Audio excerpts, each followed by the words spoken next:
I'm not a man. I don't understand what men are going through. I'll be honest with you. I did know many years ago, going back to the early 2000s, in my early 20s, because I turned 20 the year 2000. And I knew then what they now call MGTOW was going to happen. So let me tell you a quick story before we move into this thing. And I've said this on videos before, but in case you hadn't seen it, I'm going to tell it again. Years ago, I was riding in a van, and I'm a sailor at the time, still active duty. Two nice looking guys were just checking on board for the first time. Both had their uniforms on, seemed like very, very sweet guys. And one of them asked me a question, right? And it was odd because he was like, which really wasn't odd, because you want to know as a young person that's single and got a lot going for you. He was like, what do you think about dating girls on the boat? And I flat out told him, don't do it. And he looked so cute and sweet and innocent. He just didn't get it. So he was giving me that happy wife, happy life vibe, which, if you know me, I just don't like that saying. And if it bothers you, you can kick rocks and get off my channel. But anyway, I run into him like 3 years later on the boat, I believe, and we're both walking in the P-way, what we call the hallways or whatever, down near the enlisted mess. If you understand, what we call a mess is where you go and eat, what you call in the civilian world a cafeteria. And he all kind of looking at me and rolling his eyes. See what happened between that time we picked them up from the airport up until we got to the boat. He advanced fast, and by all accounts from the rumors got played by a lot of women who played on his kindness. And so he became cynical. Now the other guy, who was better looking than he was, oh, he played it smooth. He knew girls were going to use him. Don't get me wrong, he was still a gentleman, but he kept an eye out for the ones who he thought were going to play games. But I knew this dating game was going to get weird a long time ago. And again, I have to express, I'm not a man. I don't understand how y'all feel. But it seemed like the chips are stacked against men. And this is one of the few videos where I'll talk about that, because I just don't think most women should make videos discussing men's issues, because we're not men and don't understand. But what I kind of wanted to touch on is what happened recently with dating and Ruby Rose. And let me start by saying I don't condone anyone getting stalked or anything. And the gentleman who gave her somewhere between $60,000 to $100,000 just to get her attention. What I found fascinating about that is this dude didn't realize that she had a team, and he was probably talking to chat bots and not her. See, here's the thing about dating. I feel like that I'm fortunate because I'm a millennial, but I'm on the cusp of that last generation that understood what it was like to actually go out with someone, to enjoy someone's company, and actually meet people for dates. This generation hides behind computers and don't understand the repercussions of that. And I think this guy put it in his head from a distance that this woman cared about him, when all along he was really talking to a robot. And see, here's the thing that I just really don't particularly like about what's going on and how men are being treated now. See, my dad's generation was fortunate enough, baby boomers, of course, to know they were getting a woman and know they're talking to a real person, going out with a real person, taking them to dinner and all that stuff. The last few generations, y'all just have to wonder what it is y'all are talking to. And don't try to get my channel flagged, because I'm not referring to transgenders. I'm talking about to the stuff that's not human. Fictosexuality and all of this, clocking out of humanity in general. Because common sense told me that this dude was probably talking to a robot and not actually Ruby Rose. How the heck did you not make that connection? It wasn't so much that she was just being heartless and just took his money and took off. I mean, he did not have to give $60,000 to her. That's a whole helping pay off your house and a car payment if you got one, and maybe something practical like starting a business. But I digress. I'm not a man. I don't understand. Then I'm finding out even in the porn industry, they're taking people's voices and putting it to robots, and what you see ain't what you really see. Y'all are getting it. And it is taking over. And I just think that it is just weird. I miss those days of dating. Let's get to the heart of the matter, because there's a scripture that I put up about the woman and the serpent. We'll get to that because I already talked about Ruby Rose. But first, before I do, there are two films I think that have esoteric meanings as to how men are probably going to be seduced into things that are not real. Because let's be honest, in music and television and entertainment and stand-up comedy, name your form, name your entity. They've been telling y'all for years what's coming down the road. They've been warning y'all. And I put that almost 4 minute introduction up with the clips so that to get you in the mindset of what we're going to talk about. So, I mean, they've been telling y'all for the longest time, okay? This picture you all see right now is of a woman named Eva Maria.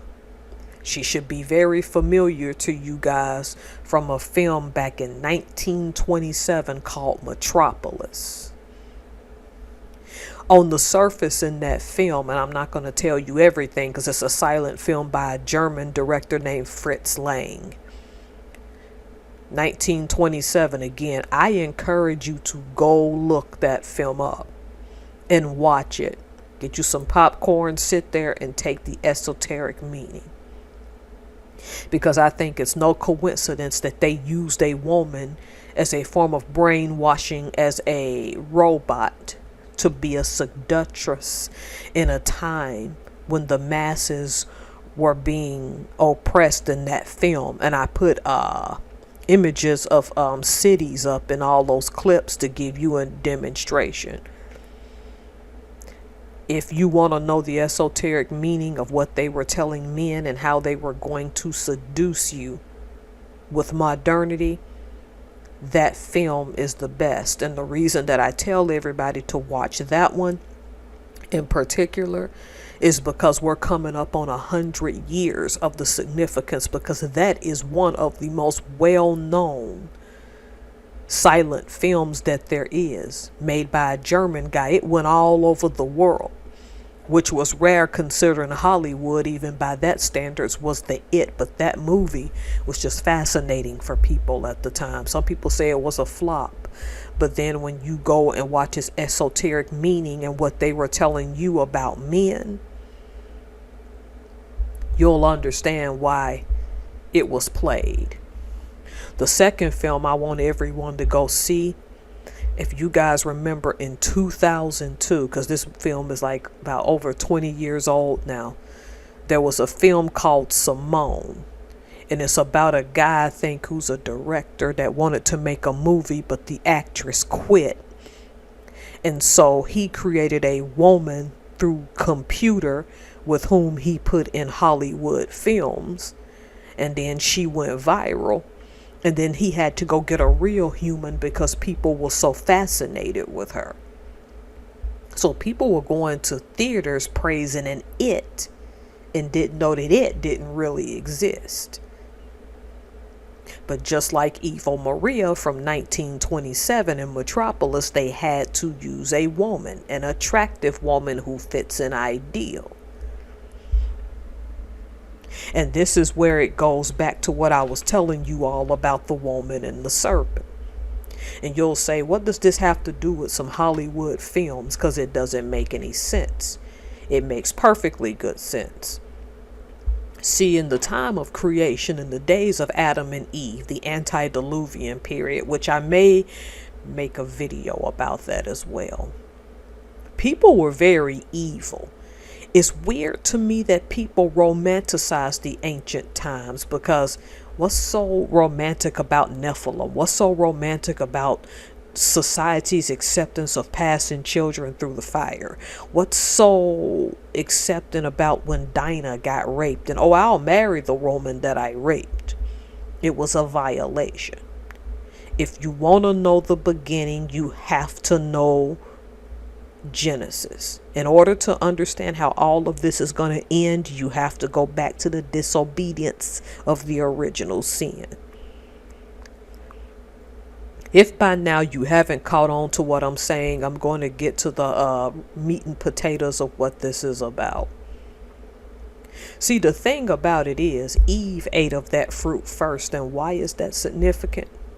Because God created Adam first. And Satan was in that garden the entire time, hanging in that tree, slithering around as a serpent does. But it's weird how the serpent had to wait until she was created from his rib to then get to Adam, because to get to Adam, he had to get to Eve. Which means when Adam was in that garden for a very short time by himself, he wasn't as easy to touch until she was created. And see, that scripture I put up showed you what they've been telling you all along. They're going to seduce you through beautiful women. They're going to continue to use seduction. Why? Because whatever the heck is coming, they have to weaken men, real strong alpha men, when the time comes and they decide to do this police state. Because believe it or not, it's coming. And if I were y'all, I'd take this video and clip it somewhere else, because you know they're going to take it down. But whatever the heck is coming, they're telling you that they're going to use seductive, beautiful women. Just like, personally, some people who watch my videos only believe the Old Testament. I'm sorry, Jesus is God's son. That's how I feel. The way to God is through him, and the New Testament is real, right? So in the book of Revelation, for those of you who are willing to accept it, it's no coincidence that they talk about the whore of Babylon and how she drinks the wrath of the fornications. Now, most people will say this is the Catholic Church. We can go into what that is in comments if you like.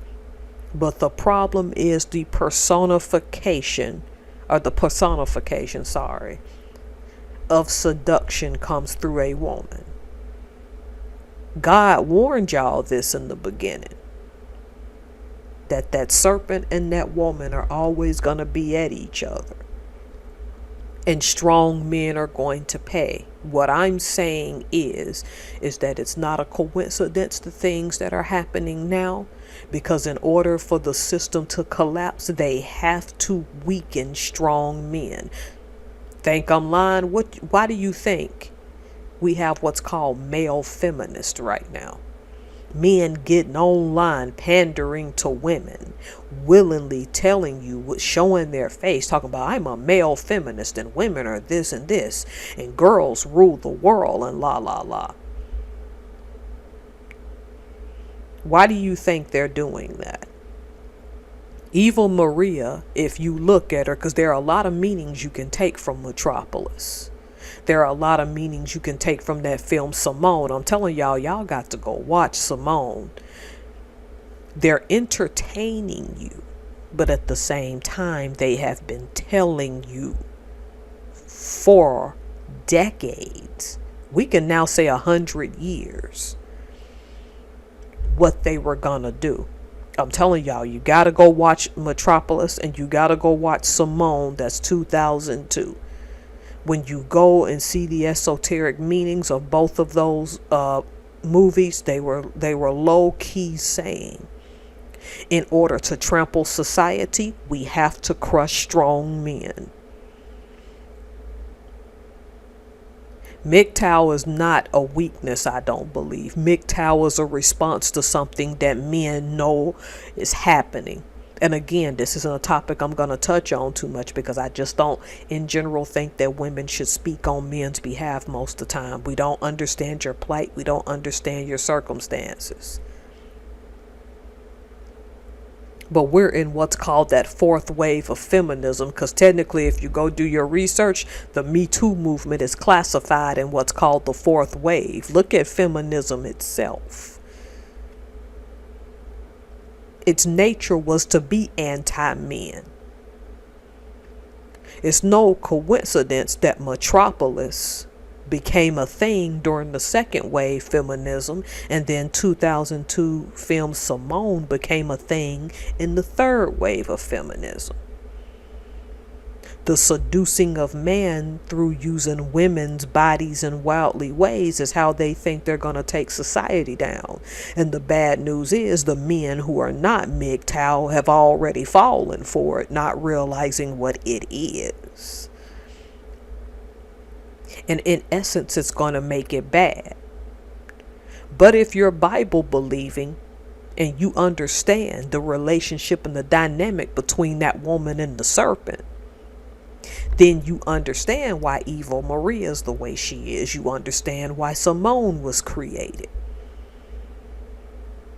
It is to weaken the masses, and the ultimate weakening of the masses is the weakening of the man. It is what it is. You can flag me, you can hate me. This is what it is.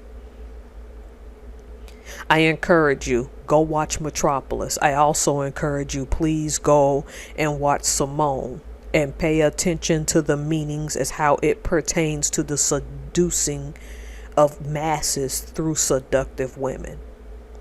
All right. Thank you all for watching. Have a good day.